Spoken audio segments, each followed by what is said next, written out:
Der Feinripp Adventskalender. Doofe Witze, doof erzählt. Ich habe noch einen schönen Weihnachtswitz für euch. Ein Mann fliegt mit seinen Schwiegereltern nach Jerusalem. Unterwegs stirbt die Frau leider unerwartet. Also die Schwiegermutter natürlich. Ja. Er hat dann Papierkram und so und das ganze Rechtliche. Und dann kommt irgendwann der Bestatter und sagt, wir können sie hier beerdigen, das kostet 500 €. Wir können sie auch überführen nach Deutschland, das kostet allerdings so um die 10.000 €. Und dann sagt der Mann, das könnte er immer mal überführen.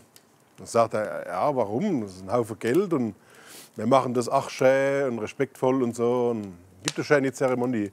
Und dann sagt er, nein. Vor 2000 Jahren habt ihr doch schon mal einer beerdigt, der ist nach 3 Tagen wieder aufgestiegen. Das Risiko ist mir zu hoch. Ja, das war Weihnachten. Den machen wir am 24. Jawohl. 24, eindeutig. www.palzrock.de